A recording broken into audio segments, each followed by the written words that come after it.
Hello, my name is Kimberly Powell, and I have chosen to do my Web of Causation topic on high blood pressure among African American males.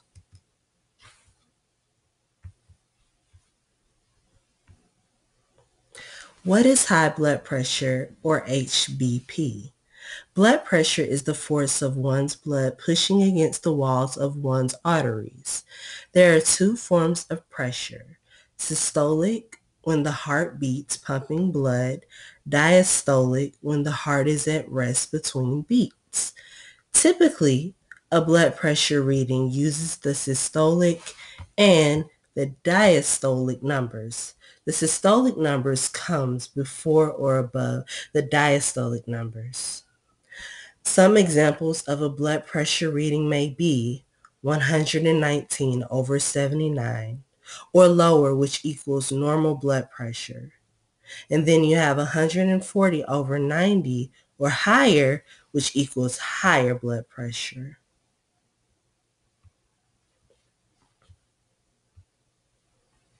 High blood pressure typically has no symptoms, but can cause major health issues such as stroke, heart failure, heart attack, and kidney failure. And because high blood pressure typically has no symptoms, it's known as the silent killer because many individuals don't realize that they have high blood pressure, and sometimes it might be too late. One may prevent high blood pressure by maintaining a healthy diet, drinking plenty of water, and exercising. If diagnosed with high blood pressure, one can keep his or her pressure low by keeping up with a healthy lifestyle, as stated before, and or by taking proper medications prescribed by doctors. Prevalence among African American males. African American men suffer disproportionately from high blood pressure. Between the years 2003 through 2006, 26.5% of African American men were diagnosed with high blood pressure compared to 17.4% white men and 15.3% Mexican American men. In 2002, high blood pressure was listed as a primary or a contributing cause of death for 277,000 Americans. For my literature review, some determinants of high blood pressure among African American men. The first one is racism. The United States Department of Health explains that perceived racism contributes to stress and low self-esteem, which may ultimately lead to high blood pressure. The second determinant is lack of access to health care.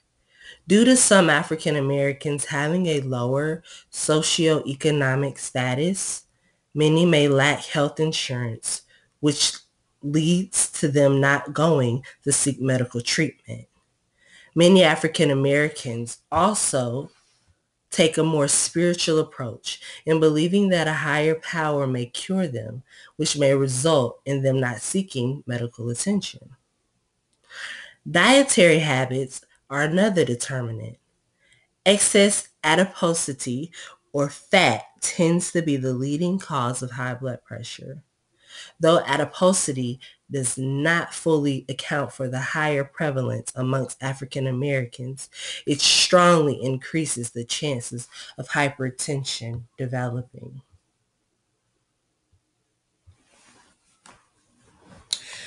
The fourth determinant is a lower socioeconomic status. Those of a lower socioeconomic status may lack the clinical knowledge of hypertension. A lower socioeconomic status may also result in little to no health coverage, which means lack of access to medical care. So as you can see, the lower socioeconomic status and the lack of access to medical care are linked. Those two determinants are linked because when you are poor or possibly come from poverty, there's the possibility that you are unable to have any type of health coverage and receive proper medical care. The fifth determinant is alcoholism. The regular consumption of alcohol may increase blood pressure. Many African Americans may be more prevalent to alcoholism due to a high number of psychosocial stressors that affect the environment. Number 6 is stress. Psychosocial stressors such as poverty, non-nurturing environments, workplace strains, and life events may increase. The chances of high blood pressure may increase the chances of high blood pressure. These particular stressors tend to be more common amongst racial minorities, which may increase their prevalence of high blood pressure. The seventh literature review, or the seventh determinant, is biological genes. African American men show signs of early vascular damage that could potentially lead to hypertension. For example, they have thicker carotid arteries, which is a sign of vascular damage, stiffer arteries, which are associated with high blood pressure, less change in diameter of the arteries when the heart beats, another measure of vascular stiffness. And the last determinant is obesity. Obesity is also linked to dietary habits. Poor dietary habits or patterns could possibly cause obesity. And obesity has been strongly linked to high blood pressure, according to the CDC. Approximately 2/3 of African American men are overweight, and of these, close to half are obese. Typically, poor dietary patterns can cause high levels of obesity. Here is my web of causation model. As you see, high blood pressure amongst African American men is in the middle. And I have arrows going to all of the determinants. So I have racism, lack to access of healthcare, dietary habits, obesity, biological genes, stress, alcoholism, and lower socioeconomic status. And what I've done is I've also connected the determinants to one another. So for example, there's obesity. Obesity is connecting to biological genes, and biological genes is also connecting to obesity. I have dietary habits connecting to obesity as well. And then if you look at stress, stress is connecting to dietary habits, because when one is stressed out, you might decide to eat poorly. And then there's lower socioeconomic status that's connected to lack to access of health care. It's also connected to racism, and it's connected to stress. So basically, in some form or fashion, all of my determinants are related or connected to one another.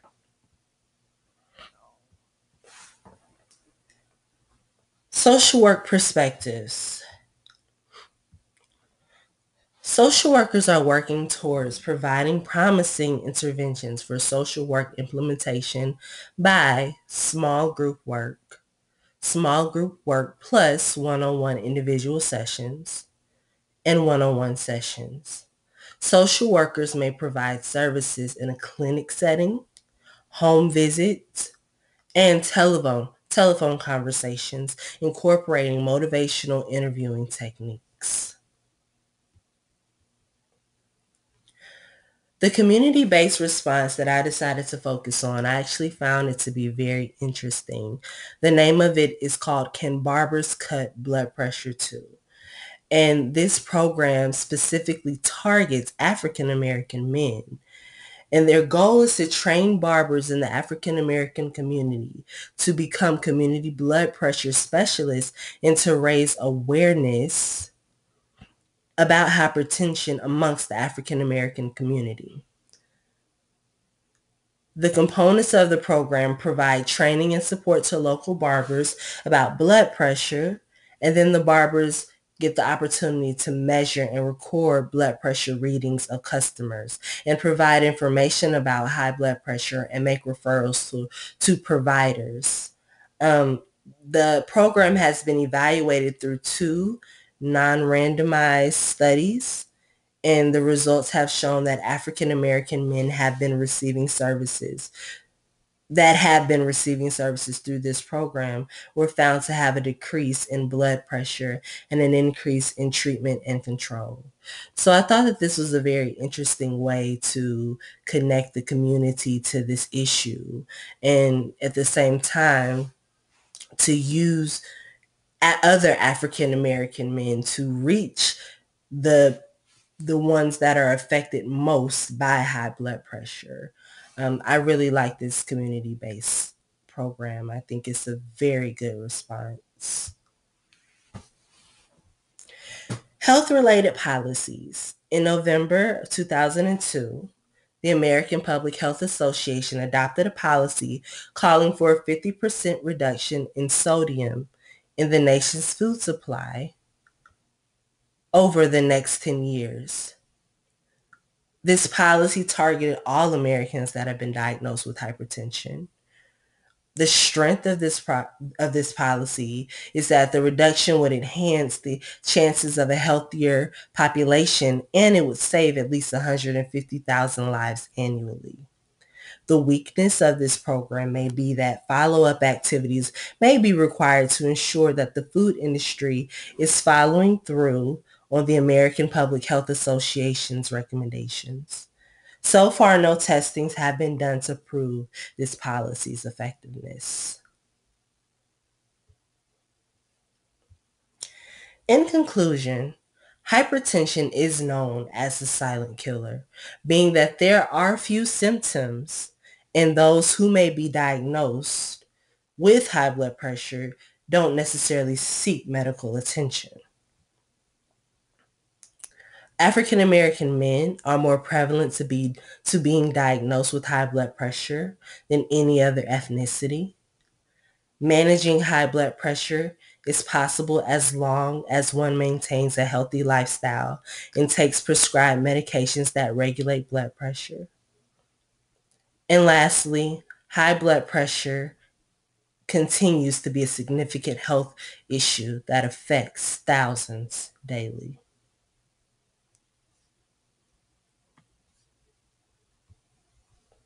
And here are references that I use for my presentation.